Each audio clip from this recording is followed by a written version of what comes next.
যারা ভয় পান দৈনন্দিন জীবনে, আমার কথাগুলো শুধুমাত্র তাদের জন্য। আশা করি আমার কথাগুলো মনোযোগ দিয়ে শুনলে ভয়টা অবশ্যই কেটে যাবে। তো কিছু কথা গল্পের মাধ্যমে বলি। এক বনে একটা বাঘ ছিল, অনেক শক্তিশালী, অনেক হিংস্র।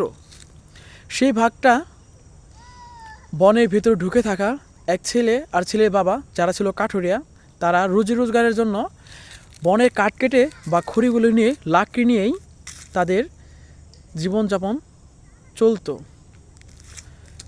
একদিন সেই ছোট্ট ছেলের সামনেই বাঘ তার বাবাকে মেরে খেয়ে ফেলে। আর বাবা শুধু ছেলেকে বলে, বাবা তুমি পালাও। ছেলেটা ভয়ে সেখান থেকে পালিয়ে যায়, কিন্তু সে এই বিষয়টা বা এই ঘটনাটা কখনোই ভুলতে পারে না। তার মনে এই কষ্টটা সারাটা জীবন রয়েই যায়।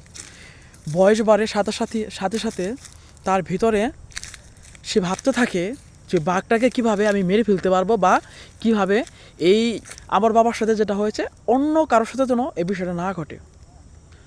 তো অনেকে হয়তো ভাববেন যেটা হাস্যকর, একটা ছেলে একটা বাঘকে কীভাবে মারতে পারে। কিন্তু ছেলেটা একদিনও নয়, নিজেকে দীর্ঘদিন তৈরি করার পর, সেই বনে বারবার যাওয়ার পর প্রত্যেকটা দিন তার ভয়টা কিছুটা করে কমিয়ে একটা দিন সে বাঘের মোকাবিলা করে এবং বাঘটাকে মেরে ফেলার ক্ষমতা সে রাখে।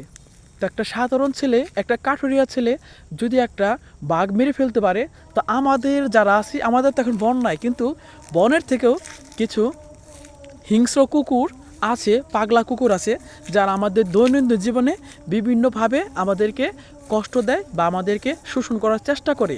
তো তারা যদি এটা পারে, তো আপনি একটু ভেবে দেখেন, যে মানুষগুলো আপনার এবং আপনার পরিবারের উপর নির্যাতন করতেছে বা আপনাকে অন্যায়ভাবে হেনস্থা করতেছে, আপনি একটু সময় নেন। প্রথম হয়তো তাদের দিকে আপনার ভয় লাগতে পারে, কারণ তারা একের অধিক, কারণ শিয়াল বা কুকুর এরা সবসময় দল বেঁধে চলে। তো আপনি হয়তো একা, আপনি একটু চেষ্টা করুন, নিজেকে তৈরি করুন, সাহস দেখান, দেখবেন আপনিও সেই কুকুরগুলোকে ভয় দেখাতে পারবেন।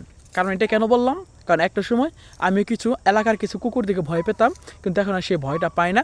কারণ কুকুরগুলোকে মেরে ভূত বানানোর ক্ষমতা আমার আছে, ওরকম অ্যাবিলিটি আছে। নিজেকে প্রমাণ করুন, নিজের পরিবারকে হেফাজত রাখুন, নিজেও হেফাজতে থাকুন।